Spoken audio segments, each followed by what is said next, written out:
Hello guys. चलिए बेटा, आज का टॉपिक शुरू करते हैं। आज हमें आपके पेज नंबर 5.20 से लेकर 5.27 तक जाना है, तो ना बेटा। और ऑब्वियसली इन चारों टॉपिक में से एक तक एग्जाम में आ ही जाना होता है ना बेटा। तो अब ध्यान से देखते हैं। सबसे पहला टॉपिक है हमारा how to initiate the strategic change. उससे पहले पता होना चाहिए स्ट्रेटेजिक चेंज का मतलब क्या है। क्या होता है स्ट्रेटेजिक चेंज? मॉडिफिकेशन, बहुत बड़ा चेंज है ना बेटा, जो पूरी ऑर्गेनाइजेशन को पूरी तरह बदल दे, है ना बेटा। उसको फंडामेंटल चेंज भी बोलते हैं, रेडिकल चेंज भी बोलते हैं। टोटल ट्रांसफॉर्मेशन होना चाहिए, है ना बेटा। आपको ऐसा लगना ही नीचे की ऑर्गेनाइजेशन वही है जो हमने पहले देखा था, है ना बेटा। उसको क्या बोलते हैं? कंप्लीट ट्रांसफॉर्मेशन या फिर 100% चेंज जैसा चेंज, यानी कि स्ट्रेटेजिक चेंज, है ना। स्ट्रेटेजिक चेंज जब बड़ा चेंज हो गया तो उसका विरोध भी बड़ा ही होगा, है ना बेटा। छोटे छोटे चेंज ही नहीं सुहाते हैं एम्प्लॉइज को, है ना बेटा। क्योंकि जो चेंज होता है ना, उससे ऑर्गेनाइजेशन का जो कल्चर होता है वो अफेक्ट होता है, सीधी सी बात है ना बेटा। अगर आप कोई भी मेथड पैटर्न चेंज करेंगे तो सामने वाले का माइंडसेट उसको जल्दी से एक्सेप्ट करने के लिए तैयार नहीं होता। उनको लगता है ये गैर जरूरी है, ये अननेसेसरी है, इसकी कोई जरूरत नहीं थी, ये क्यों कर रहे हैं, इसका कोई लॉजिक नहीं है ना बेटा। तो स्ट्रेटेजिक चेंज का विरोध भी बहुत ज्यादा हो सकता है, तो इसलिए हमें थोड़ा सा स्टेप बाय स्टेप मैनर में चलना है। पहला स्टेप क्या है? Recognise the need for change. जब तक आपको खुद को ही नहीं पता कि चेंज क्यों जरूरी है, आप एम्प्लॉय को कैसे गाइड करोगे? तो सबसे पहले आपको क्या जानना जरूरी है? What is the need of the change. आपके कल्चर के कुछ पार्ट ऐसे होंगे जो आपके स्ट्रेटेजी को सपोर्ट करते होंगे, उन्हें चेंज करने की जरूरत नहीं है ना बेटा। वो तो आपके स्ट्रेटेजी को सपोर्ट कर रहे हैं, कंपैटिबल पार्ट है। तो कौन से पार्ट को हमें आइडेंटिफाई करना है? Which are not strategy support, जो आपके स्ट्रेटेजी को अननेसेसरी रोक रहे हैं, जबकि आपके कल्चर में गड़बड़ है, ना कि स्ट्रेटेजी में गड़बड़ है ना बेटा। तो हम हमारे कल्चर के उस वॉर्न आउट पार्ट को या फिर उस खराब हिस्से को क्या कर देंगे? चेंज। लेकिन इतना आसान नहीं होगा ना बेटा। उसके लिए सबसे पहले हमें लैक्यूना ढूंढना है, वेयर इज द प्रॉब्लम। और फिर हमें क्या करना है? उसके लिए स्वॉट एनालिसिस करना है, उससे हमें लैक्यूना पता चलेगा। एक बार हमें लैक्यूना या प्रॉब्लम समझ में आ गई, फिर आप अवेयरनेस क्रिएट करेंगे ना बेटा। तो सबसे पहले पहला स्टेप रीड करते हैं हम। The first step is to diagnose which faces of the present corporate culture are strategy supportive and which are not. इसमें हमें एनवायरमेंटल स्कैनिंग करनी है और हमें इंटरनल एक्सटर्नल एनवायरमेंट को स्कैन करना है, स्वॉट एनालिसिस करनी है और ढूंढना है कहां पर स्कोप ऑफ इंप्रूवमेंट लाई करता है। सेकंड है शेयर्ड विजन। आपको पता है चेंज जरूरी है, लेकिन अभी किसको समझाना पड़ेगा? एम्प्लॉइज को। एम्प्लॉइज अपने काम में बिजी होते हैं, वो नहीं सोचते इतना, उनका थिंकिंग पार्ट इतना नहीं इवॉल्व होता, तो इसलिए हमें उनको अवेयर करना पड़ेगा why the change is essential for them and organisation. तो सबसे पहले आपको अप्रोच कैसी रखनी है? अथॉरिटेटिव अप्रोच नहीं रखनी। कोशिश करनी है कि अथॉरिटेटिव अप्रोच का यूज हम कम से कम करें, है ना बेटा। ये मैं तुम्हें अथॉरिटेटिव बन के रहूं, उसका मेरे को यूज क्या करना चाहिए? कम से कम। जब बहुत जरूरी तभी मुझे अथॉरिटेटिव बनना चाहिए, मुझे पार्टिसिपेटिव अप्रोच को रखना चाहिए, है ना बेटा। तो ज्यादा अच्छा टीम वर्क होता है, उसको सॉफ्ट मैनेजमेंट या सॉफ्ट कल्चर भी बोलते हैं। Goals of organisation, goals of management and goals of employees, तीन हो गए ना। ऑर्गेनाइजेशन का गोल, एम्प्लॉइज के गोल, मैनेजमेंट के गोल। इनमें क्या होना चाहिए बेटा? कोई डिफरेंस नहीं होना चाहिए। सबके गोल्स क्या हो जाने चाहिए? एक समान हो जाने चाहिए। सबको सेम पेज पर लेके आना है, सबके गोल्स को कोइंसाइड करना है ना बेटा। चलो, कोई कंफ्लिक्शन ऑफ इंटरेस्ट नहीं होना चाहिए उनके बीच में, है ना बेटा। कोई भी मन मुटाव, कोई भी मतभेद नहीं होना चाहिए। जो भी है उसको खत्म कर दो, जो कंफ्लिक्शन है उनको रिजॉल्व करो। रिजॉल्व करने में सबसे अच्छा रोल किसका होता है? हमेशा कम्युनिकेशन का। क्योंकि अक्सर लड़ाई बेटा जो होती है ना, वो आइडियोलॉजी की या विचारों के मतभेद की होती है, तो उसको आप किससे सोल्व कर सकते हैं? कम्युनिकेशन करके, है ना बेटा। कम्युनिकेशन कैसा होना चाहिए? ओपन, फ्रैंक, फुल, है ना बेटा, और टू वे, है ना बेटा। इफेक्टिव कम्युनिकेशन होना चाहिए और क्लियर कट कम्युनिकेशन होना चाहिए और बार बार होना चाहिए, है ना बेटा। Always communicate. और उनको क्या बताना है? Why change is essential for organisation. और उनको ये भी बताना है कि जो हम चेंज लेके आ रहे हैं वो कोई बनावटी या दिखावटी या सजावटी चेंज नहीं है, वो बेहद ही जरूरी चेंज है। हमें इसको लाना ही पड़ेगा, हमारे पास पीछे हटने का कोई ऑप्शन नहीं है ना बेटा। तो इससे एम्प्लॉइज का विरोध काफी हद तक कम हो जाएगा, क्योंकि एम्प्लॉइज का विरोध थोड़ा थोड़ा लॉजिकल होता है, थोड़ा थोड़ा साइकोलॉजिकल होता है, थोड़ा थोड़ा सोशियोलॉजिकल होता है। उसको मिटाने के लिए कम्युनिकेशन सबसे बड़ा हथियार है ना बेटा। और आप ध्यान रखिए बेटा, वर्ल्ड के जितने भी बड़े लीडर है ना, या तो उनके पास विजन होता है या कम्युनिकेशन होता है। दो ही चीज से वो बेटा वर्ल्ड के लीडर बनते हैं, या तो उनके पास विजन होता है या फिर उनके पास कोई बहुत अच्छी कम्युनिकेशन पावर होती है, जिससे कि वो सारी बातें रख पाते हैं अपनी, है ना बेटा। मैनेजमेंट को अपनी सीरियसनेस दिखानी पड़ेगी कि वो तो चेंज को ला के रहेगी, है ना बेटा।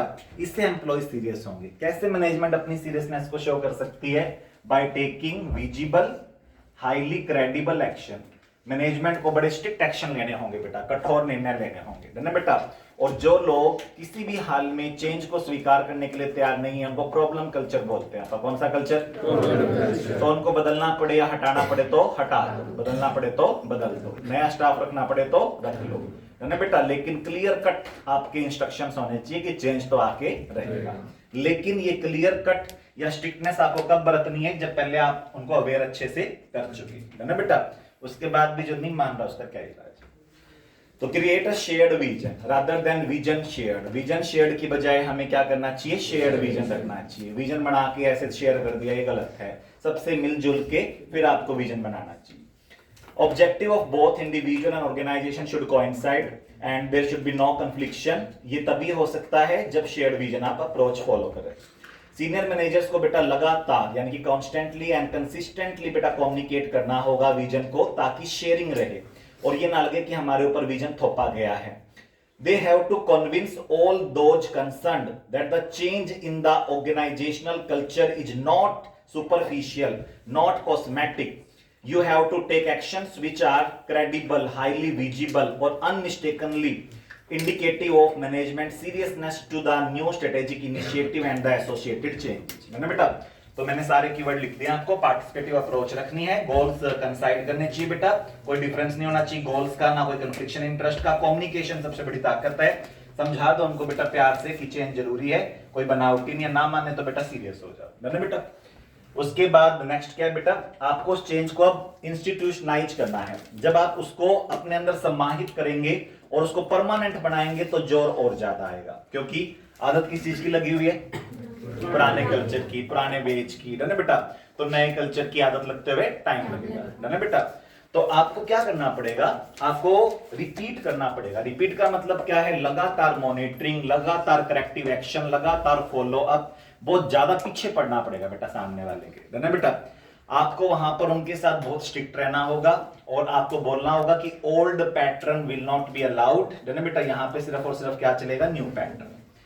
आपको सामने वाले को बेटा बार बार मॉनिटर करना है, बार बार उसके ऊपर करेक्टिव एक्शन लेने हैं, उसके हाथ धो के पीछे पड़ना है बेटा। और ये एक्शन स्टेज है। एक्शन स्टेज का मतलब ये होता है यहाँ पे मैनेजमेंट हाथ पे हाथ धर के बैठ नहीं सकती। मैनेजमेंट को खुलेआम मैदान में उतरना होगा और चेंज को हर हाल में अब क्या करना है बेटा? परमानेंट करना है। क्या करना है? जिसको हम बोल सकते हैं कि उसे हमें इंस्टीट्यूशनलाइज करना है ना बेटा। अच्छा, एक डिफरेंट एटीट्यूड डेवलप करना पड़ेगा हमें एम्प्लॉइज के अंदर, जिससे आगे ये समस्या बार बार जन्म ना ले, है ना बेटा। डिफरेंट एटीट्यूड क्या होना चाहिए? कि वो खुद सेल्फ मोटिवेटेड हो, चेंज को लेकर अवेयर हो और सेल्फ रिन्यूअल सीखे। क्या सीखे? हाँ। तो this is basically an action stage, जहां पर अब मैनेजमेंट बेटा इंप्लीमेंट करेगी स्ट्रेटेजी को। मैनेजमेंट बेटा उसकी नीड समझ चुकी है, मैनेजमेंट उसको समझा चुकी है। अब मैनेजमेंट एक्शन लेगी बेटा, जो नहीं सुधरेगा उसके ऊपर। तो बेटा यहाँ पे हमें एक डिफरेंट एटीट्यूड का निर्माण करना है। डिफरेंट एटीट्यूड क्या होना चाहिए बेटा? कि चेंज जरूरी है, ये बात मैनेजमेंट ना बताए बल्कि खुद एम्प्लॉइज को समझ में आनी चाहिए। कैपेसिटी फॉर सेल्फ रिन्यूअल, ये बनेगा बेटा फंडामेंटल तारणहार यानी कि anchor of the new culture. Beside change process must be regularly monitored and regularly reviewed to analyze the after effects of the change. जो भी डिस्क्रिपेंसी या डेविएशन है ये तुरंत नोटिस में आनी चाहिए, तुरंत उसके ऊपर करेक्टिव एक्शन लेने चाहिए ताकि चेंज कल्चर परमानेंट हो जाए और प्रिवेल करे, है ना बेटा। ये आपके 3 स्टेप हो गए how to initiate the strategic change. सबसे पहले हमने क्या समझना है? नीड, लैक्यूना, प्रॉब्लम एरियाज, है ना बेटा, where the change is required by doing स्वॉट एंड एनवायरमेंटल स्कैन।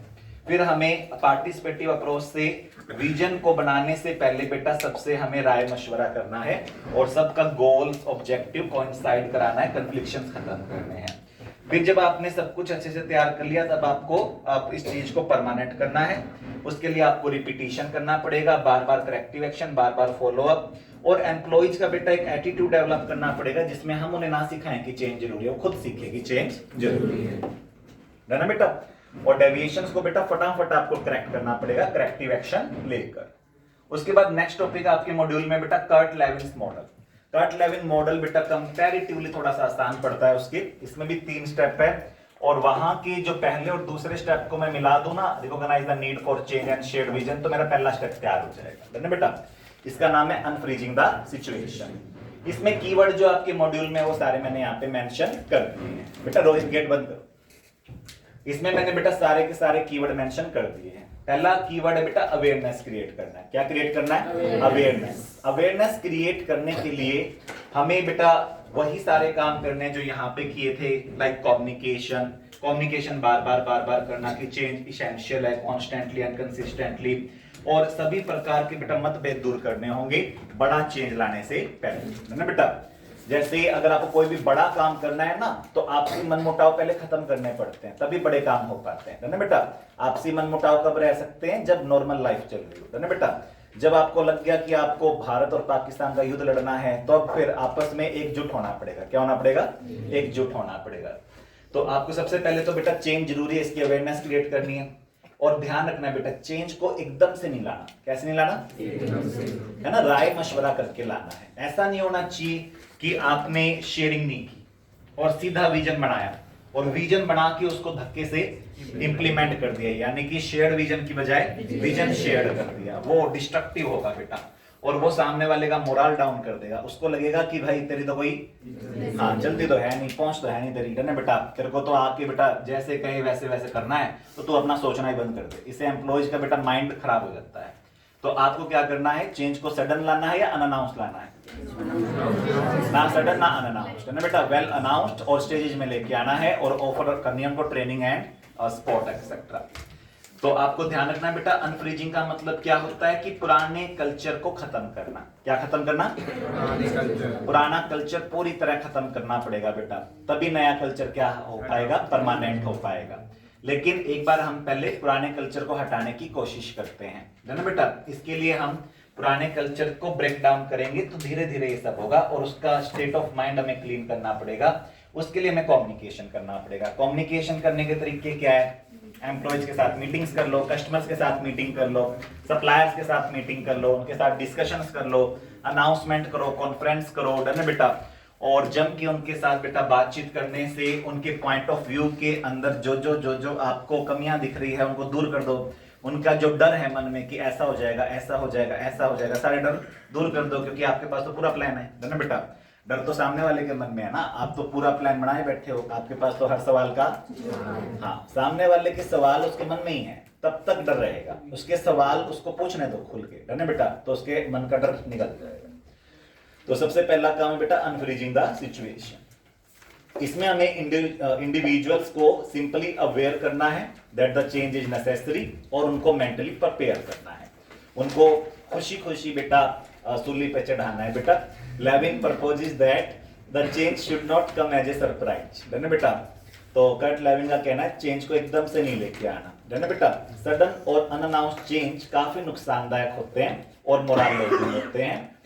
तो इसलिए आपको पहले रास्ता बनाना चाहिए अनफ्रीजिंग द सिचुएशन का, ताकि मेंबर बेटा हैप्पीली विलिंगली रेडी हो जाए to accept the change.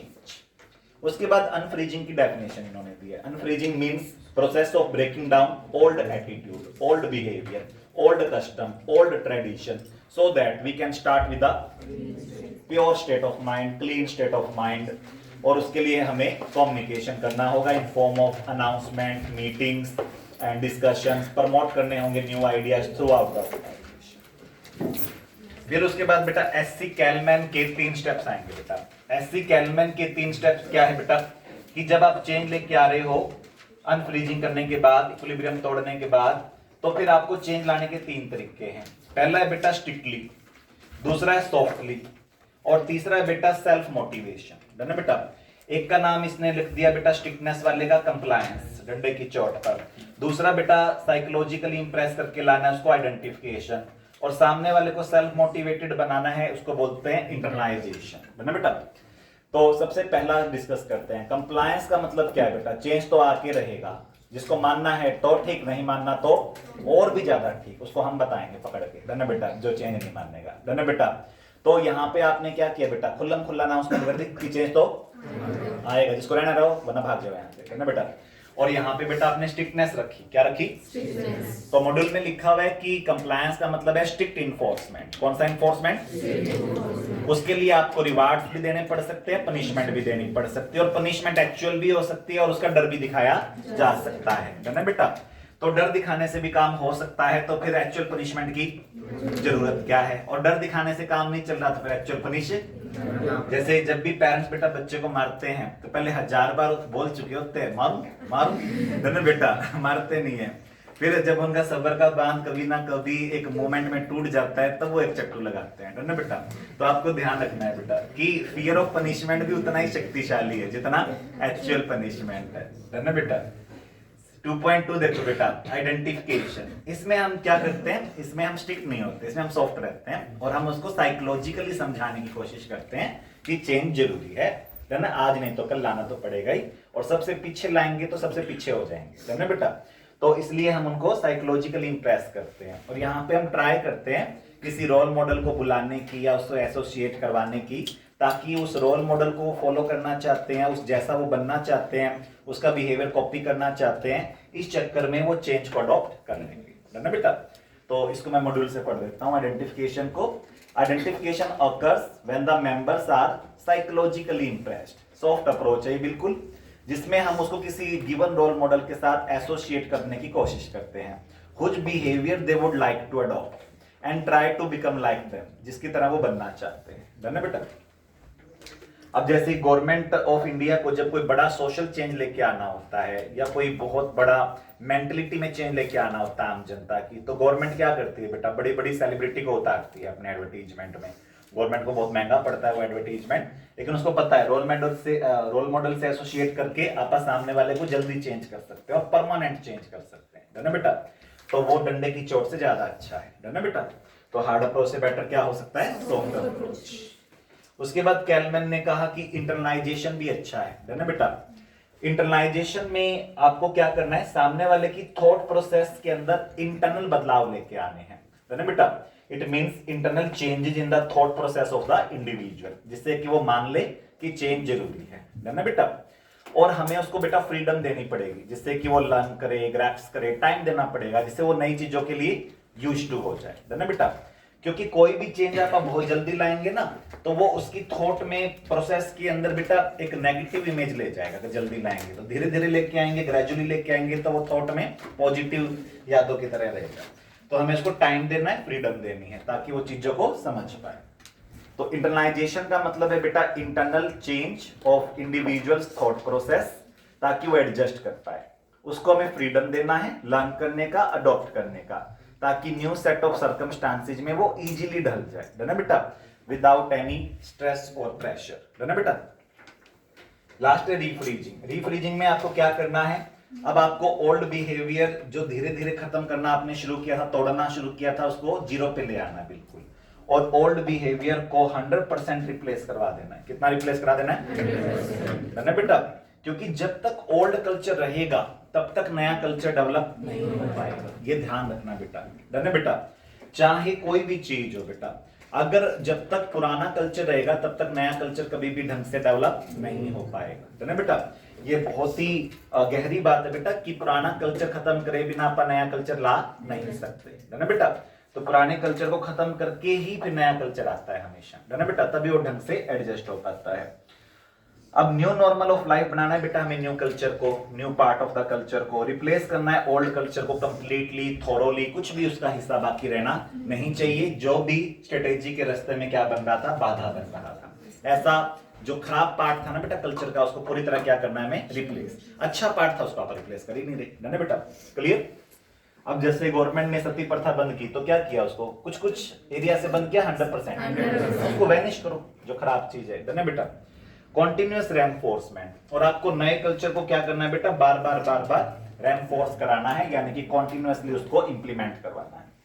Rephrasing occur when the new behavior now becomes the new normal of the life. New behavior must replace old behavior completely for making it successful and the permanent. In order for the new behavior to become permanent, इसको continuously reinforce कराना होगा ताकि नया culture diminish ना हो जाए, है ना बेटा। तो आपको कोई भी बड़ा चेंज लेके आना ऑर्गेनाइजेशन में या देश में कोई बड़ा चेंज लेके आना है गवर्नमेंट ऑफ इंडिया को, तो पहले वो क्या करेगी बेटा, ओल्ड बिहेवियर को खत्म करेगी। क्या क्रिएट करेगी, clean state of mind. Awareness बहुत जरूरी है। जैसे गवर्नमेंट ने बाल विवाह रोके, है ना बेटा, तो उसमें सबसे जरूरी चीज क्या थी, अवेयरनेस। स्ट्रिक्टनेस भी की, है ना बेटा। साइकोलॉजिकली भी लोगों को बेटा, इमोशनली भी ब्लैकमेल किया कि क्या ये सब सही है क्या, है ना बेटा। लोगों की थॉट प्रोसेस को भी चेंज करने की कोशिश की, फ्रीडम भी दी बेटा, इस चीज को समझे। और एक बार उन्होंने इस चीज को खत्म कर दिया तो उसके बाद उसको वापस आने नहीं देना होता। वापस वो आ गया तो दोबारा प्रॉब्लम क्रिएट करेगा, है ना बेटा। चलो, how to manage the change during the digital transformation. सबसे पहले डिजिटल ट्रांसफॉर्मेशन क्या होता है, use of which technology, digital technology, AI, internet, है ना बेटा, व्हाट्सएप एंड ऑल जितने भी डिजिटल मेथड्स हैं उनको यूज करना। जैसे व्हाट्सएप बैंकिंग हो गई, है ना बेटा, या फिर वो आपको फोन बैंकिंग की सुविधा दे रहे हैं, आपको ब्रांच विजिट नहीं करना पड़ रहा, इंटरनेट बैंकिंग, यूपीआई, व्हाटएवर, है ना बेटा। तो डिजिटल जो ट्रांसफॉर्मेशन होता है वो थोड़ा सा ज्यादा बर्डनसम माना गया है, क्योंकि डिजिटल ट्रांसफॉर्मेशन बहुत तेजी से होता है ना बेटा, करना जरूर पड़ता है। क्यों, बाकी सब कर रहे हैं, है ना बेटा, तो आप उससे बच नहीं सकते। जब बच ही नहीं सकते तो फिर करना ही है तो करो, है ना बेटा। तो जब आप डिजिटल ट्रांसफॉर्मेशन लेके आएंगे तो दो बड़े टॉपिक है हमारे सिलेबस में, how to manage the change during digital transformation and second the change management strategies for small and the medium businessman, है ना बेटा। तो आपको ध्यान से क्वेश्चन को अटेम्प्ट करना है पेपर में, जल्दबाजी नहीं करनी। कई बार क्या होता है, उसने पूछा तो ये how to manage the change during digital transformation, बच्चे शुरू हो जाते हैं बिगिन एट द टॉप, है ना बेटा। हो गया टॉप तुम्हारा, है ना बेटा। 5 में से 0 आएंगे बेटा तुम्हारे, है ना बेटा। तो ध्यान रखना बेटा, ऐसे में ज्यादातर क्वेश्चन 5-5 नंबर के आते हैं। तो आपको टॉपिक बेटा की हेडिंग जरूर जरूर ध्यान देनी है ऐसे सब्जेक्टिव टॉपिक्स में, है ना बेटा। चैप्टर 5 बहुत ज्यादा सब्जेक्टिव है ना, तो इसमें आपको टॉपिक की हेडिंग जरूर याद होनी चाहिए बेटा कि टॉपिक की हेडिंग क्या थी। अब हमारे टॉपिक की हेडिंग है how to manage the change during the digital transformation. तो उसमें ये 5 स्टेप अलग है इससे काफी, जो change management strategy for the small and medium businesses है ना बेटा। तो आपको ध्यान रखना है। ऐसे यहाँ पे आपसे पूछा how to initiate strategic change, आप शुरू हो गया फ्रीजिंग रिफ्रीजिंग, आंसर थोड़ी हो गया वो कोई, है ना बेटा। तो आपको बाद में बड़ा दुख होगा इस चीज का, है ना बेटा। तो आपको ध्यान रखना है बेटा कि लास्ट पेपर है एफएमएसएम का, तो आपको बहुत सावधानी से रहना होगा। वहां तक माइंड बेटा काफी खराब हो चुका होता है, और क्या होता है बेटा, इधर की चीज उधर दिखने लग जाती है, उधर की चीज इधर दिखने लग जाती है, क्रॉस मल्टीप्लाई हो जाती है। चलिए, how to manage the change during the digital transformation. Digital transformation का पहला स्टेप है clearly specify what are the goals and objective of this transformation. क्यों करना चाह रहे हो, क्या मिल जाएगा ये सब करके। शांति से बैठे थे ना हम, क्यों नहीं स्वाते हम शांति से बैठे हुए, तो हम बताएंगे why the change is essential, what outcome is intended, what precise objective they want to achieve, और उसके लिए हमें सबको किस पेज पे लाना होगा बेटा, सेम पेज पे। सेम पेज को यहाँ पे हमने क्या कहा था, सबके गोल्स को क्या करना होगा, कोइंसाइड करना होगा, कोई कंफ्लिक्शन ऑफ इंटरेस्ट नहीं होना चाहिए। उसको हमने यहाँ पे बोल दिया बेटा सबको सेम पेज पर लेके आना, और सबको सेम लेवल पर रखना है, सेम लेवल की अंडरस्टैंडिंग रखनी है, सेम लेवल का ग्रेस्पिंग पावर रखना है सबका। उसके बाद धीरे धीरे आगे बढ़ना है, जल्दबाजी नहीं करनी कि आधों को समझ में आया आधों को समझ में नहीं आया और आप आगे चल पड़े, ऐसा नहीं करना। चलो बेटा,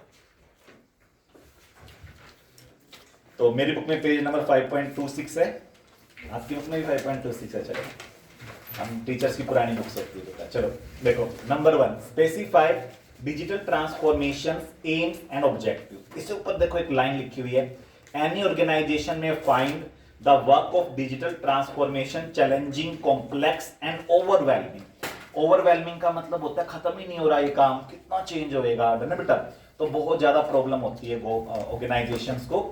अभी जैसे कुछ दिन पहले गवर्नमेंट ऑफ इंडिया ने भी और स्टेट गवर्नमेंट्स ने भी क्या किया, जमीनों का सारा रिकॉर्ड ऑनलाइन किया। तो एक बिग चेंज है ना बेटा, इसमें बहुत ज्यादा टाइम लगता है स्कैनिंग करने में, और स्कैनिंग होने के अंदर दिक्कत क्या है, गलती से कोई पेज छूट गया तो बहुत बड़ी गड़बड़ हो जाएगी, है ना बेटा। तो उसमें करेक्शंस कराने के लिए लोगों की लाइन लग गई बेटा, लंबी लंबी, है ना बेटा। तो गवर्नमेंट ने एक बार जब रिकॉर्ड्स को डिजिटल किया तो जब के विरोध प्रदर्शन हुए, पब्लिक सड़कों पे उतर गई, विपक्ष को मौका मिल गया। लेकिन जब भी कोई बड़ा चेंज आएगा तो ये सब होगा, है ना बेटा। तो आपको अपने आप को मेंटली क्या रखना है, रेडी रखना है कि भी कुछ ना कुछ गलतियां तो होएगी, गलतियां होएगी, फिर बहाना ही चाहिए बेटा। कुछ लोगों को आपकी कमियां निकालने का भी शुरू हो जाएंगे, है ना बेटा। तो आपको ध्यान रखना है बेटा कि सबसे पहले आप सबको बता दें what is the intended outcome, what is the precise objective, किस बड़े उद्देश्य के लिए हम कर रहे हैं, है ना बेटा। बताओ गवर्नमेंट ने जमीनों का रिकॉर्ड ऑनलाइन क्यों किया? फ्रॉड रोकने के लिए, वरना पड़े पड़े बेटा रिकॉर्ड में गड़बड़ करते रहते हैं। ऑनलाइन रिकॉर्ड को छेड़ना आसान काम नहीं है ना बेटा। ऑनलाइन जो रिकॉर्ड है वो आप कभी भी कहीं पर भी बैठ के एक्सेस कर सकते हो। और ऑफलाइन रिकॉर्ड के लिए तो जाओ आप तहसील में लंबी लाइन में लगो, पूरा दिन वेस्ट हो जाता है आपका। अब आप अपने घर पे बैठे देखो कि आपके नाम पे कितनी जमीनें हैं, कितने प्लॉट्स हैं। बैठे बैठे थोड़े दिनों में गवर्नमेंट ई ट्रांसफर अलाउ करेगी, जैसे शेयर्स का होता है ना बेटा। क्लियर है? तो गवर्नमेंट ने ऑब्जेक्टिव क्लियर कर दिया ना कॉमन पब्लिक को अपना।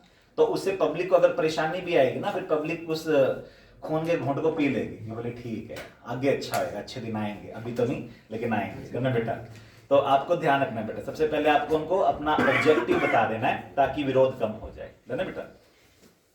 It will be easier to make sure that everyone is on the same page and pursuing the same aims if everyone has a clear grasping of the goal. और सारे लोग same page पर तभी आएंगे और सभी सेम ऑब्जेक्टिव को तभी अचीव करना चाहेंगे जब पहले सबको सेम ऑब्जेक्टिव समझ में आएगा, है ना बेटा। तो आपको सबको समझाना है। तो it will be very easy to make sure कि हर कोई सेम पेज पर है और सेम एम्स को परस्यू करेगा। लेकिन इसके लिए जरूरी क्या है, हर किसी को क्लियर ग्रास्पिंग होनी चाहिए कि उसका गोल्स है क्या।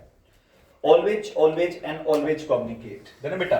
ये जो आपका ऑलवेज एंड ऑलवेज कम्युनिकेट का प्रिंसिपल है, ये यहाँ पर भी हमने डिस्कस किया था। यहाँ पे इन्होंने वर्ड यूज किए थे स्ट्रेटेजिक चेंज वाले के अंदर, कम्युनिकेट कंसिस्टेंटली एंड कॉन्स्टेंटली, है ना बेटा। यहाँ पे इन्होंने बोल दिया बेटा ऑलवेज एंड ऑलवेज कम्युनिकेट। इसके अंदर मॉड्यूल के अंदर लिखा हुआ है कि आपको कम्युनिकेशन करना है रेगुलरली एंड ऑनेस्टली, है ना बेटा। रेगुलरली और ऑनेस्टली ये कीवर्ड्स आपको यूज करने हैं, है ना। आपको रेगुलरली कम्युनिकेट करना है, ऑनेस्टली कम्युनिकेट करना है और समझाना है कि चेंज इज एसेंशियल, है ना बेटा। और उसके इफेक्ट्स भी समझाने हैं कि इसके इफेक्ट्स क्या आएंगे हमारे ऊपर, कस्टमर्स पे क्या आएगा, एम्प्लॉयज पे क्या इफेक्ट आएगा, है ना बेटा। इससे उनको जल्दी समझ में आएगा कि चेंज जरूरी क्यों। It might be challenging for the people to accept the change and adjust according to it. इसलिए आपको रूटीनली यानी कि डेली, कॉन्स्टेंटली, ऑनेस्टली, कंसिस्टेंटली बेटा डिस्कस करना है कि क्यों ये सब हो रहा है। Why these objectives of digital transformation are so crucial for us and the society at large. How they will affect the life of stakeholders including employees, clients and other parties. है ना बेटा। उसके बाद तीसरा स्टेप देखो हमारा क्या है। इतना सब समझाने के बावजूद भी, है ना बेटा, विरोध तो होएगा ही होएगा अगर सामने इंसान है तो, है ना बेटा। तो अगर इंसान है तो फिर उसके अंदर बेटा साइकोलॉजिकल सी बात है, विरोध तो आएगा ही आएगा, है ना बेटा। तो आपको क्या नहीं होना, गुस्सा नहीं होना, है ना बेटा। आपको खुद को प्रिपेयर करना है। क्या करना है? खुद को प्रिपेयर करना है कि भाई होता है, ये सब होता है ना बेटा। तो आपको समझना है बेटा कि चाहे चेंज फॉर बेटरमेंट है, सामने वाले को हमने चेंज की जरूरत समझा दी, फिर भी चेंज का विरोध तो होएगा फिर होएगा, है ना बेटा। उसके लिए हाथ में प्लान्स रखो। क्या रखो? स्ट्रेटेजीज रखो, प्लान बी रखो, अल्टरनेटिव प्लान्स रखो, है ना बेटा। घबराओ ना। Even when a change is for the betterment it can be challenging for the people to embrace it, है ना बेटा। फिर भी लोगों के लिए मुश्किल होता है इसको मन को मनाना।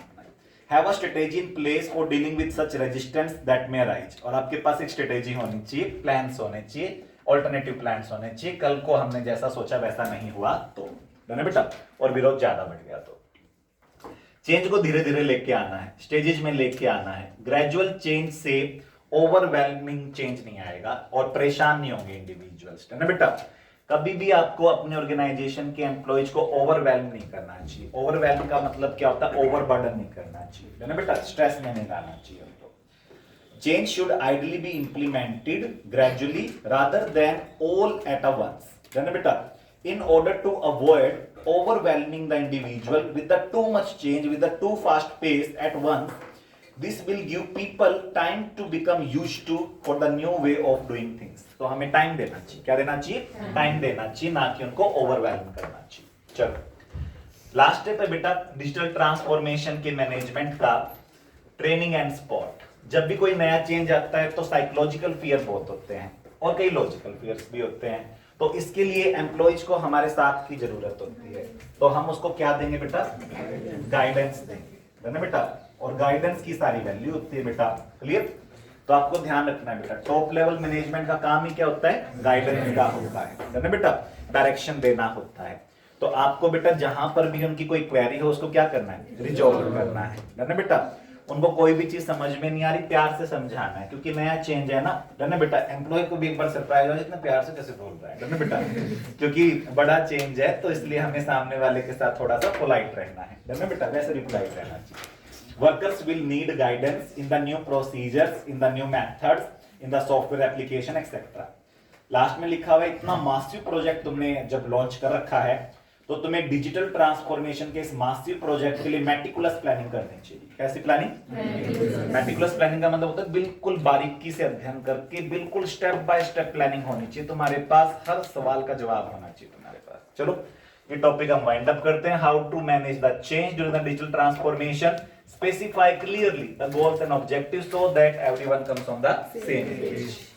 Always communicate regularly and honestly, क्योंकि चेंज हमेशा चैलेंजिंग ही होता है, और चेंज चाहे कितना ही अच्छा क्यों ना हो तो भी चैलेंजिंग होता है, और किसी के लिए भी अपना मन मनाना इतना आसान काम नहीं होता।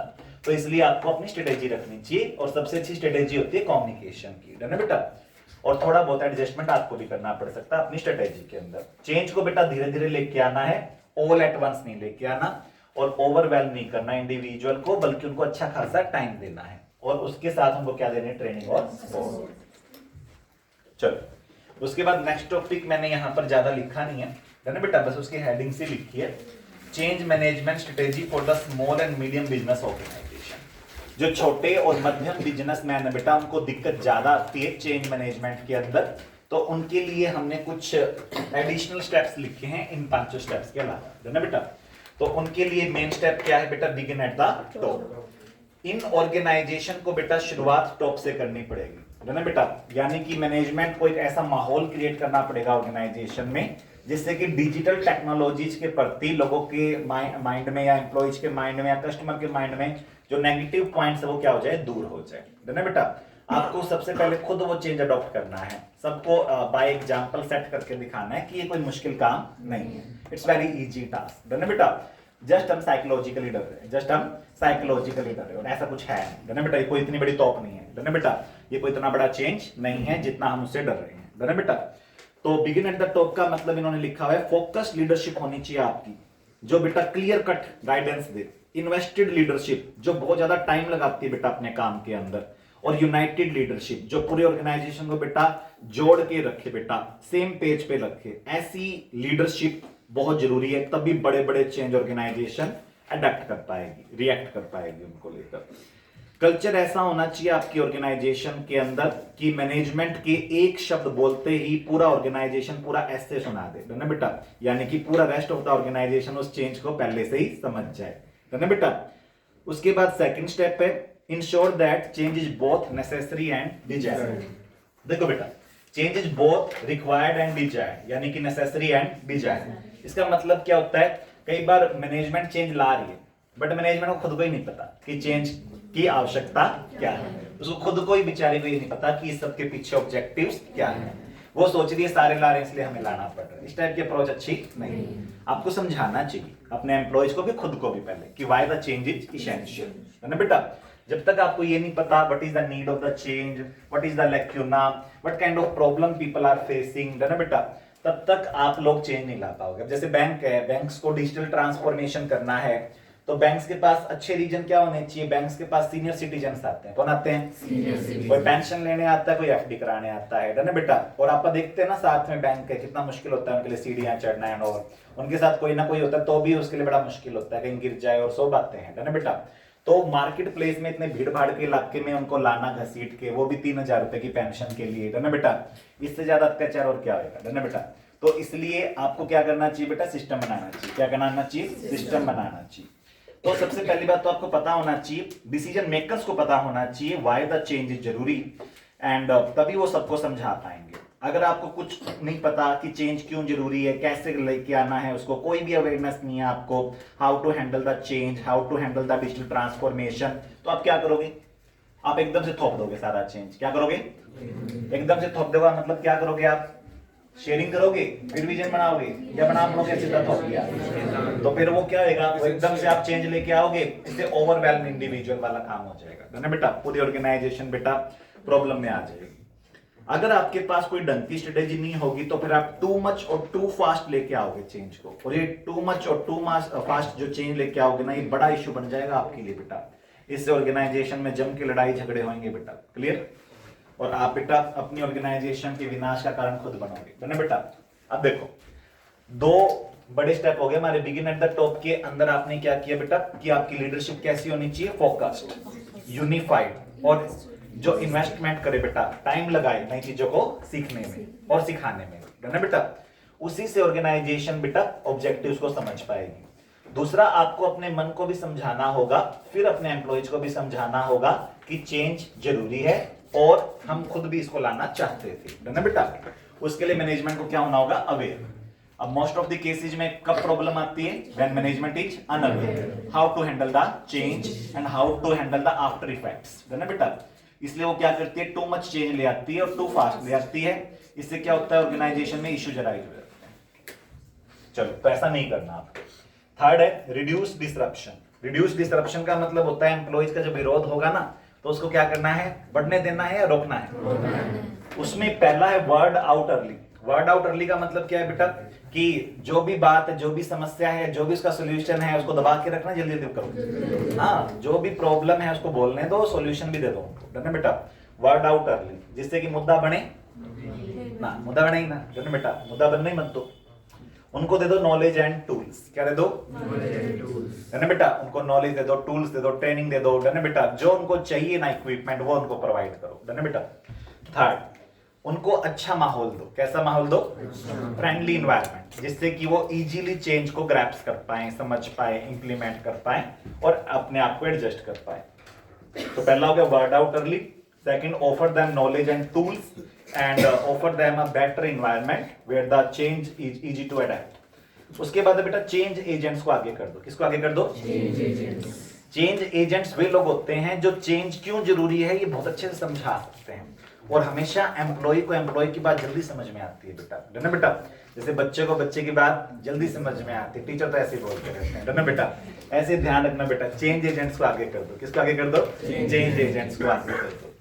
और लास्ट बेटा अपने आईटी डिपार्टमेंट को, अपने आईटी के स्टाफ को बेटा कहो कि तैयार हो जाओ, बहुत सारी क्वेरीज आने वाली है ना बेटा, और तुम्हें किसी के साथ भी बदतमीजी प्यार से जवाब देना है। किसी को 10 बार में समझ में ना आए तो ये नहीं कहना कि तेरे को आया नहीं अब तक, है ना बेटा। उसको समझाते रहना है जब तक उसको समझ में ना आ जाए, है ना बेटा। तो आपको ध्यान रखना बेटा कि आईटी स्टाफ को क्या करना पड़ेगा? इन्फॉर्म करना पड़ेगा और प्रिपेयर करना पड़ेगा, है ना बेटा। इंफ्रास्ट्रक्चर का इंतजाम करना पड़ेगा, है ना बेटा। चलो, उसके बाद नेक्स्ट है बेटा promote effective communication. Communication is the key to success, है ना बेटा। सारी लड़ाइयों का अंत एक चीज से बेटा, कम्युनिकेशन, है ना बेटा। कम्युनिकेशन करने के लिए आपको क्या करना है? टू वे कम्युनिकेशन करना है। एक इन्होंने लिखा हुआ है कि सारी क्वेरीज ले ली, है ना बेटा। क्या लेनी है? पहली लाइन में लिखा हुआ है create channel so that worker में contact you with their queries और कंप्लेंट्स, है ना बेटा। एनकरेज डिपार्टमेंटल कोलैबोरेशन, एक दूसरे की सहायता करने वाला माहौल क्रिएट करो, है ना बेटा। एक दूसरे से सीख लो, है ना बेटा। कुछ दिनों के लिए छूट दे दो कि एक दूसरे से जाके आप सीख के आ सकते हो। कम्युनिकेशन एफिशिएंसी को उतना ही प्रमोट करती है, और कम्युनिकेशन उतनी ही शक्तिशाली होती है जितने बड़े बड़े गोल्स और विजन शक्तिशाली होते हैं, है ना बेटा। तो इसलिए आपको क्या करना है बेटा? सबको कम्युनिकेशन की छूट देनी है और सबको समझाना है कि नया चेंज आपको खतरे में नहीं डालेगा, आपकी जॉब खतरे में नहीं है सर, है ना बेटा। जो आपके ओल्ड एज एम्प्लॉयज है उनको भी समझाना है कि कंप्यूटराइज्ड ऑपरेशन होने के बावजूद भी आपका रेलिवेंस बना रहेगा, क्योंकि आपका रेलिवेंस कंप्यूटर के होने ना होने से फर्क ही नहीं पड़ता। आपका रेलिवेंस तो यहाँ है, गाइडेंस में है, वो तो आप हमेशा देते रहोगे, है ना बेटा। उसके बाद बेटा recognize the change is norm and not the exception. तो बेटा चेंज को नॉर्म बना लो, नियम बना लो, रोजमर्रा का काम बना लो, और ये कोई एक्सेप्शनल या कैपिटल इवेंट नहीं होना चाहिए ना बेटा, it should be a revenue event. Change readiness बोला है इसको उन्होंने फर्स्ट लाइन में। चेंज रेडीनेस बहुत जरूरी है, इसका मतलब है कि लगातार इनिशिएट करते रहो चेंजेज को, रिस्पॉन्ड करते रहो चेंजेज को। ये क्रिएट करेंगे आपके लिए कॉम्पिटिटिव एडवांटेज, ये रिस्क को मिनिमाइज करेंगे और आपको हाई परफॉर्मेंस देंगे बेटा over a long period of time. इससे आपके कस्टमर खुश रहेंगे बेटा, इसलिए आपको ये सब करना ही पड़ेगा। तो चेंज के लिए क्या करो बेटा, देरी करो या एडवांस में तैयार हो। और ये कोई प्रोजेक्ट नहीं है, ये तो रोज का काम होना चाहिए कि हमें रोज कुछ नया तो सीखना ही है ना बेटा। तो ये हो गया change management strategy for the small and medium business enterprise. Begin at the top, unified leadership होनी चाहिए, फोकस लीडरशिप, इन्वेस्टिव लीडरशिप। चेंज जरूरी है, इसकी अवेयरनेस पहले मैनेजमेंट को होना जरूरी है। Word out early knowledge and tools, best environment, change agent, IT department में प्रॉपर रिसोर्स इंफ्रास्ट्रक्चर होना चाहिए, इन्फॉर्म देम, प्रिपेयर देम, इसको रिड्यूस डिसरप्शन बोलते हैं। इफेक्टिव कम्युनिकेशन, और चेंज को लेकर आप एक कसम खाएं कि चेंज हम लाते ही रहेंगे, और ऑर्गेनाइजेशन को कोई बड़ा प्रोजेक्ट नहीं चलाना, बड़ा अभियान आगे से चलाने की जरूरत ही ना पड़े, मैसिव प्रोजेक्ट आगे से शुरू ही ना करना पड़े। इसको क्या बना लो, अपना रूटीन बना लो ना बेटा, नॉर्म बना लो, ये कोई एक्सेप्शन नहीं है। अब इसमें छोटे छोटे जो टॉपिक रह गए वो डिस्कस करते हैं। पेज नंबर 24 में बेटा डिजिटल ट्रांसफॉर्मेशन की एक डेफिनेशन है। डिजिटल ट्रांसफॉर्मेशन बेटा एक ऑर्गेनाइजेशन लेवल का चेंज है, एक महा चेंज है, ऑर्गेनाइजेशन वाइड चेंज है, जो कि बेटा ऑर्गेनाइजेशन को हेल्प करता है in using technology for creating better value, new value, unique value for customers, employees and all. है ना बेटा। पेज नंबर 23 में भी बेटा डिजिटल ट्रांसफॉर्मेशन की डेफिनेशन है, कोई भी एक डेफिनेशन आप याद कर लो। यूज ऑफ डिजिटल टेक्नोलॉजी, आप डिजिटल ट्रांसफॉर्मेशन का मीनिंग क्या लिख सकते हैं, use of digital technology in developing new product, new procedures, new goods, new services, new and better way of doing the things. उसको बोलते हैं use of AI in your business, use of digital technology in your business. Change management के बेटा 4 essential element दिए हुए हैं page number 23 पर, कि जब भी आप कोई भी चेंज लेके आएंगे, इस टाइप का बड़ा चेंज लाइक डिजिटल ट्रांसफॉर्मेशन या कोई भी स्ट्रेटेजिक चेंज लेके आएंगे, तो आपको 4 इसेंशियल एलिमेंट फॉलो करने चाहिए, है ना बेटा। इस टाइप का क्वेश्चन पेपर में अगर आएगा तो नॉर्मली वो पहले ना ये जो पैराग्राफ दे रखे हैं फर्स्ट या सेकंड, इनमें से एक देगा पेपर में, और इन फर्स्ट या सेकंड में से एक पैराग्राफ दे के फिर पूछेगा कि 4 इसेंशियल एलिमेंट क्या है। इससे आपको पता चल जाएगा ये वाला टॉपिक नहीं है ना बेटा। तो आपको थोड़ा सा ध्यान देना, वो उसमें क्या पूछेगा, वो ये नहीं पूछेगा हाउ टू मैनेज, वो ये नहीं पूछेगा चेंज मैनेजमेंट स्ट्रेटेजी, वो क्या लिखेगा, ऐसे ऐसे ऐसे ये प्रॉब्लम है, डिजिटल ट्रांसफॉर्मेशन करना है, बताओ 4 इसेंशियल एलिमेंट्स क्या है। तो सबसे पहली बात तो आपको देखना है कि गोल्स क्या है, क्यों ये सब आप करना चाह रहे हो, क्या फायदा होगा, मतलब what is the intended outcome जिसको आप अचीव करना चाह रहे हो, what is the precise objective जिसको आप अचीव करना चाह रहे हो। सेकंड, आप अभी कहां पर हो, है ना बेटा, क्या देखो अपना करंट स्टेटस, और क्या ढूंढो, गैप्स, है ना बेटा। गैप ढूंढने के बाद 2 काम और करने हैं, एक तो फॉर्मुलेशन करना एक्शन प्लान वगैरह का, और दूसरा इंप्लीमेंट करना है। तो define the goals of digital transformation, and the second step is identify the gaps, and third step is create a roadmap, यानी कि formulate the plans for the change, and fourth step is implement and manage the change at the every level.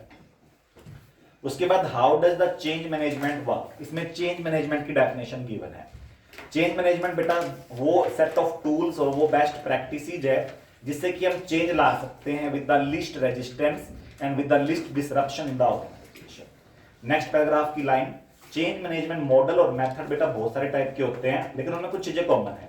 अगर आपको कभी भी कोई बड़ा change लेके आना तो सबसे पहले आपको गोल सेट करने होंगे। क्या सेट करने होंगे, गोल कैसे होने चाहिए, क्लियर, और आपको अच्छे से पता होना चाहिए कि हम आखिर हासिल क्या करना चाहते हैं ये सब करके, है ना बेटा। आपको नीड पता होनी चाहिए अच्छे से कि what is the need of such digital transformation.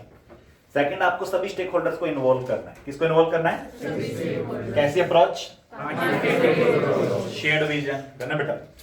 और आपको प्लान्स के साथ आना है बेटा, प्लानिंग के साथ सब कुछ करना है, धीरे धीरे करना है, और मॉनिटरिंग करनी है ना बेटा, कॉन्टिन्यूअस मॉनिटरिंग करना पड़ेगा।